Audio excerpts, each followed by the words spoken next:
going through another conspiracy video. Let's see if this one holds up under scrutiny. Now, just like any other conspiracy, there are certain aspects of it that are completely unfalsifiable. That is the generally the meat of a conspiracy theory, and that's part of the reason why they infect millions of people's minds, because, well, if we can't falsify something, the human mind just wants to innately come to some sort of conclusion. So people come to the conclusion that the conspiracy theory is feeding them, because that's better than not knowing. With that said, let's watch some of this Plandemic video that is sweeping the social media rounds now, and we'll go through certain parts of it, and I will show you what I found as to whether or not certain aspects of it hold up under scrutiny and whether any of it holds water. And I will put all the relevant links to where I got my information from in the description box below. And let's get into it. Okay, let's start with, whenever you are hearing a conspiracy theory and someone's telling you some cockamamie story, they always say they, right? They always use they. They always use the pronoun they. And the first question you need to ask when that happens is, who is they? Who is they? Who are you talking about? Because they do this so that the listener of the conspiracy theory can then fill in the blanks with who they want to be they. The U.S. government, the deep state, the Jews. Who pick your conspiracy theory. Whoever you want it to be, you fill it in. You fill them in. And you pull out they and you put them in. So always ask, who is they? And now let's get on to her. They say that they were out to destroy her reputation, destroy her good name, and destroy her career. No. She did that. She did that on her own. Let's go through how she did that on her own. So it started with the fact that her research could not be replicated by other scientists. Over a dozen different labs all over the globe tried to replicate her groundbreaking research, and they couldn't do it. So that led to her doing what she did, which is where the gag order comes in and the charges come in. She stole computer data, computer equipment, and intellectual property from her employer, the WPI, where she was researching at. These are felony charges. That's what she was charged with.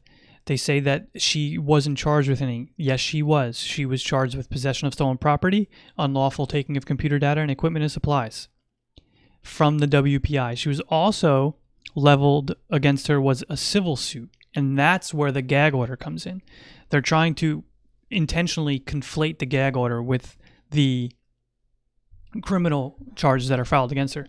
The gag order came from the civil suit that the WPI levied against her. And she also later talks about there was no warrant, and they raided her home and there were no charges. Okay, well, let's look at an affidavit I found that is a sworn affidavit from her, basically her coworker who worked with her in the lab, who she was his boss, and it's a sworn affidavit from him. So here's the affidavit from Max Faust, State of Nevada. It was dated November 16th, 2011. Like I said, I highly suggest you read through it all, but here is one that just is clear as day as to where we are and how we got to her home being raided and the equipment being found and her being charged. And number 7, Mikovits then directed me, this is obviously Faust, to remove samples from the lab at the WPI and all the notebooks from the WPI containing irreplaceable research and data and provide them to her at a later date. She kept her laptop computer with the information from the WPI with her. I left her at approximately 7:30 p.m. on September 29, 2011, and did not see her again until October 16th, 2011. Here's another good one, another pretty good telling part of the affidavit, number 9. On or about October 16th, 2011, Mikovits flew back to Reno for the purpose of retrieving the notebooks and WPI property. She requested that I set up a new separate email account for our secret communications about WPI, and she would do the same. I, again, highly implore you to read this affidavit. This is the reason that her house was raided. That was where they got the warrant from. When they raided her house, they found the equipment that she stole. The charges were later dropped by the WPI. She was held in jail for 5 days without bail. The criminal charges were dropped pending the civil suit. The WPI leveled a civil suit against her. Okay. Now she says that she was, with a perfect credit score, she was brought to bankruptcy. Well, the reason she was brought to bankruptcy was because she committed a crime, multiple crimes. She was charged. The criminal charges were dropped pending the civil case. She lost the civil case. And when she lost the civil case, she was ordered to pay attorney fees. Rather than pay the attorney fees, she declared bankruptcy. So she didn't have to pay the attorney fees. Well, that's what drove her to bankruptcy. You see the causal chain of effect there. So it's not as, conspiracy-laden, someone behind the scenes pulling the strings, destroying her entire life. She made some very bad decisions, some criminal, that led her down this path. This is where it gets crazy. This is just insane, right? He asked her how he's not in fear for her life when this interview is over. Like someone's going to murder her for her outlandish claims that she's throwing around here. That most of them don't hold up to scrutiny. This is just insane. This is crazy. And this is where the conspiracy is your typical conspiracy. So this is where she just throws out unfounded claims that are damn near impossible to falsify.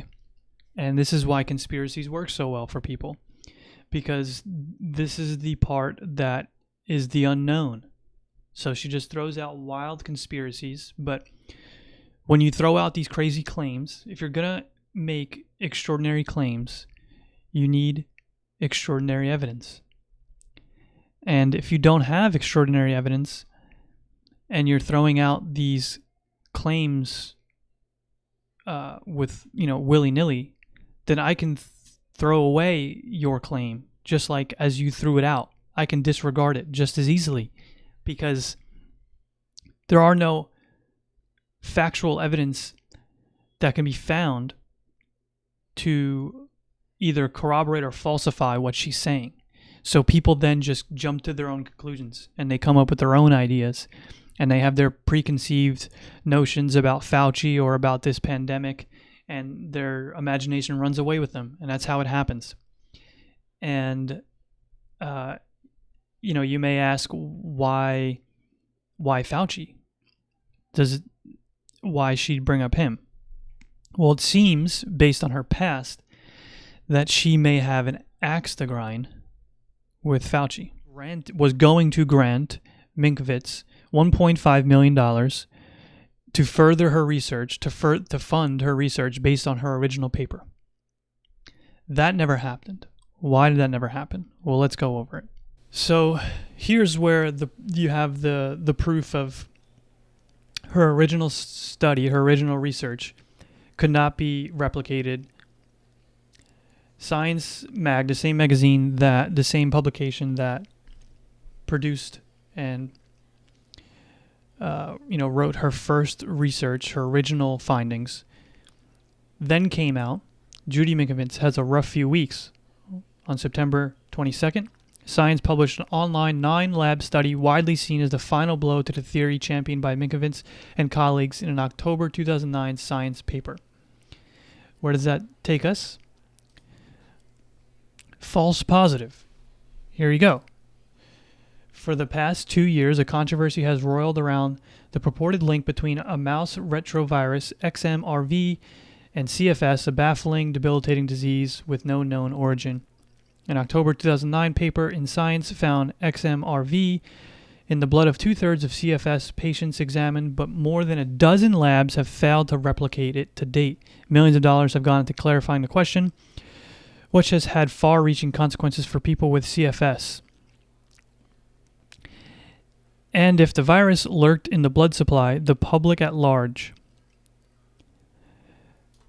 A 9-lab study published online this week by Science found that none of the labs could reproducibly detect XMRV or relatives of the virus in blood samples distributed under a blinded code. So, now that we have that information, that her original work could not be replicated by over a dozen different labs all over the globe, so researchers started to believe that maybe there was some sort of contamination going on with her, Mikovits' original research. This led to the holdup of her grant money that she was going to receive from the National Institute of Allergy and Infectious Disease, which Anthony Fauci heads up. This is where Ian Lipkin comes in. Fauci wanted Lipkin to get to the bottom of whether or not her research was founded and it could be replicated or it could not. So, this is by Vincent Raccinello. Hope I'm pronouncing that correctly. This is a letter from Ian to Vince. Dear Vince, we have a plethora of explanations for how CFS, XMRV, LMV studies could go awry. However, we don't have evidence that they have. Absent an appropriately powered study representing blinded analysis by Mikovits and low alter of samples from well-characterized subjects using their reagents, protocols, and people, all we have is more confusion. I remain agnostic. We won't have answers until the end of 2011. So, because of this, her funding was held up. The research that she found and she did in her lab could not be replicated. Therefore, Fauci and Ian Lipkin did not give her the grant that she initially was set to get when she initially researched and published her findings. And then, to make matters worse, she was fired from the WPI for refusing to give over the cell sample shipment that is in the affidavit with Dr. Lombardi. Let's go back to the affidavit. On or about September 27, 2011, there was a package delivered to the laboratory at the WPI from Japan. The package was addressed to Dr. Vince Lombardi. I opened the package and discovered that it contained cell lines that he was not allowed to have according to Mikovits. I called Judy Mikovits and informed her about the cell lines. So now you see where it's all adding up. Dr. Vince Lombardi was allowed to have those cell lines per the WPI. That's why she was fired. So she potentially contaminated the results of a test. It couldn't be replicated by over a dozen scientists and labs worldwide. She then was fired for not giving the cell lines to another colleague at the WPI. She then, for some reason, probably because, she knew maybe she did something wrong or did something shady, she stole the equipment from the WPI, the intellectual property, the computer, the data, all the equipment. This affidavit is what gave them the warrant to raid her place. They found the equipment. She was charged with 2 felonies. They later dropped the felony charges pending the civil suit. She lost the civil suit. She was forced from the loss to pay the attorney fees. The attorney fees she chose not to pay and instead declared bankruptcy. That's the story. Here she talks about the Bayh-Dole Act, and she says it's ruined science, and she wishes she could tell Trump to repeal it. Well, this is the Bayh-Dole Act, or Patent and Trademark Law Amendments Act. It was established December 12th, 1980, in the United States by 2 senators, Birch, Bayh, and Indiana Bob Dole. Bob Dole. And basically what the Bayh-Dole Act says is that the patents for innovations and vaccines and things of that nature can be patented by the institution or the small business that innovates it, that invents it, that comes up with it. But Dr. Fauci works for a taxpayer-funded research institution, the NIAID. So he's contractually bound with them, and he doesn't actually own the patents. The agency, the institution, they own the patents. And who funds the agency? Who funds the patents? The taxpayers do. It's a taxpayer-funded agency. So it's not Dr. Fauci who gets the royalties and is getting rich off the patents. They're not his patents. The royalties, the money, half of it goes to the NIAID, which is a taxpayer-funded institution. What do they do with that money? They probably use it to fund more research. I'm sure they use it for other things. And then the other half goes to the drug manufacturer who manufactures the vaccine or the drug that was innovated in that agency and the company who then is creating the drug. That's great. That's how economics should work, right? You're incentivizing the agency when they do good work. The agency, the institution gets the money. The drug company who is going to create the drug obviously needs the money to fund the creation of the drug.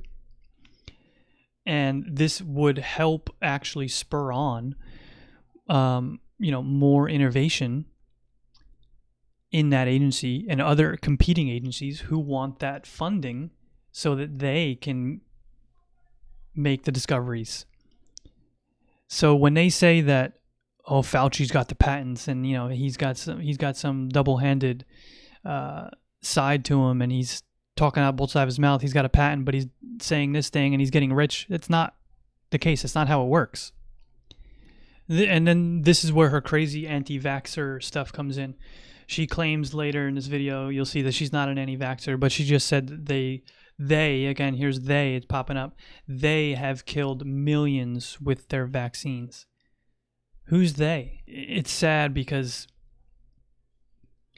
stuff like this took me a while to go through and find all the information and put it together to try to debunk this, see if it's even, debunkable, if that's a word, to see if it's real. But there's so little work that goes into their end, the interview. They ask questions and she spews her nonsense, and then it's out in the ether and it just rots mind after mind that comes across it. And it takes so much more heavy lifting, so much more work to systematically see if there's any veracity to what they're saying. And it turns out that there's not. But this takes a lot more work, and a lot less people will see this. So the damage is already done. This conspiracy really takes a turn hard left there off the rails when they throw Dr. Erickson in there, a good old friend that I've already had a good time debunking his nonsense. Oh, and then they throw the claims about Medicare and hospitals being paid for putting COVID-19 on the list of they died with COVID-19. Well, let's go through what I found about that. Now, you'll have to forgive me on this one. There are plenty of articles on this. Plenty of articles, but I went with what PolitiFact is stating here. So, what you'll notice is that Medicare pays for inpatient hospital stays under using a diagnosis-related group to the DRG payment system. The hospital assigns a code to a patient at the time of discharge based mainly on the patient's main diagnosis and treatment given. Now, there isn't a Medicare diagnostic code specifically for COVID-19. Using payment rates for similar respiratory conditions, Kaiser estimated the average Medicare payment to the hospital is $13,297 for a less severe hospitalization and $40,218 for hospitalizations in which the patient is treated with a ventilator for at least 96 hours. So Medicare is paying the patients who don't have health care to pay for these. They're paying the hospital these numbers. It also states here Medicare will pay hospitals a 20% add-on to the regular DRG payment for COVID-19 patients. This is a result of the CARES Act. This was in the CARES Act, the stimulus package that was passed, I don't know, like a month ago now, or March 27th. There you go. It says it right there. So they're getting paid the normal amount that Medicare would pay, and then there's a 20% add-on per the CARES Act inside the federal stimulus laws that was enacted on March 27th. So again, what does this tell us? This tells us that nothing fishy is really going on here. Could there be certain hospitals around the country that are potentially, writing COVID to get these payments? The 20% add-on payment? Perhaps. But they're going to get paid regardless from Medicare for the patient who doesn't have insurance and is put on a ventilator or is there less severe hospitalization. The 20% add-on is where COVID comes in. And that is only enacted because of the stimulus package. And I also have you know that this isn't some like deep state cabal that's doing this. The majority of the hospitals in this country are privately owned. They're either majority or privately owned, and the next bit is nonprofit. So it's not like it's the government behind the scenes trying to have people put COVID on their death list so that the numbers can be higher and hospitals can get paid more and everyone's incentivized and it brings down Trump or the Republican. This is goddamn insane. That guy is a chiropractor. He's a chiropractor that was telling his patients to drink tonic water because it would help them ward off coronavirus, I guess.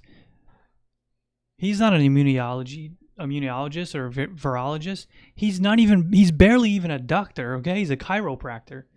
He cracks your joints.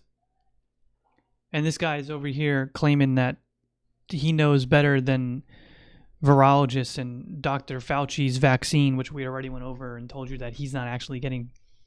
It's crazy. And then we all know the hydrochloroquine, right? We all know where that's at now.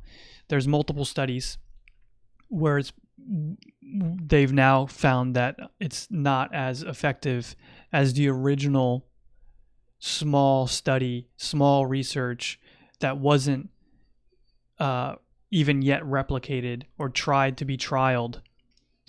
And now that we've had more time to do this, they've found out that it's not all it's hyped up to be. And then let me show you Eric Neptune falsely claimed that tonic water is an effective treatment to coronavirus in a Facebook Live video. This is the guy this is who we're taking information from about an infectious disease, and drinking tonic water is going to help you beat it because the tonic water mixed with hydrochloroquine and zinc. This guy knows. He's a goddamn chiropractor. Our two favorite doctors are back again. And then she starts talking about there's healing in the sand and there's healing in the ocean, and it just continues to go further off the rails. We're in a ditch now. We're deep in a ditch.